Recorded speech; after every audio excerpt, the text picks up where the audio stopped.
Vincent Malloy is 7 years old.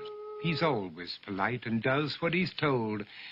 For a boy his age, he's considerate and nice.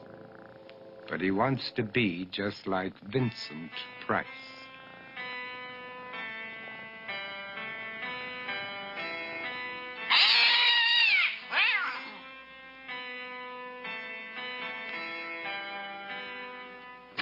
He doesn't mind living with his sister, dog, and cats, though he'd rather share a home with spiders and bats.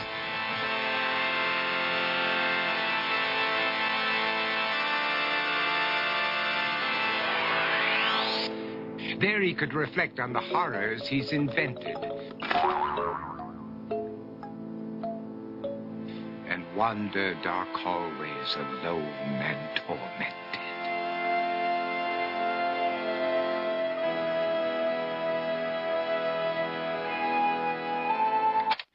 Vincent is nice when his aunt comes to see him, but imagines dipping her in wax for his wax museum.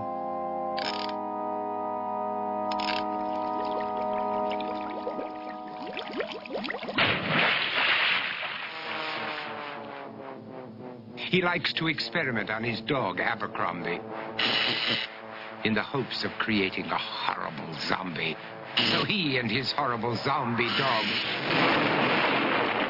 could go searching for victims in the London fog. His thoughts, though, aren't only of ghoulish crime. He likes to paint and read to pass some of the time. While other kids read books like Go, Jane, Go, Vincent's favorite author is Edgar Allan Poe. One night, while reading a gruesome tale, he read a passage that made him turn pale. Such horrible news he could not survive, for his beautiful wife had been buried alive. He dug out her grave to make sure she was dead, unaware that her grave was his mother's flower bed. His mother sent Vincent off to his room. He knew he'd been banished to the Tower of Doom, where he was sentenced to spend the rest of his life alone with the portrait of his beautiful wife. While alone and insane, encased in his tomb, Vincent's mother burst suddenly into the room.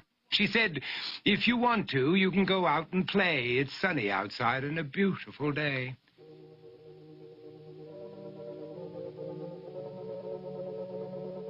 Vincent tried to talk, but he just couldn't speak.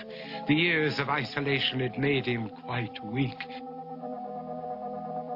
So he took out some paper and scrawled with a pen, "I am possessed by this house and can never leave it again."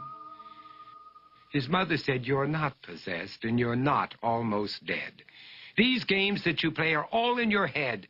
You're not Vincent Price, you're Vincent Malloy. You're not tormented or insane, you're just a young boy. You're 7 years old and you are my son. I want you to get outside and have some real fun." Her anger now spent, she walked out through the hall. And while Vincent backed slowly against the wall, the room started to sway, to shiver and creak. His horrid insanity had reached its peak.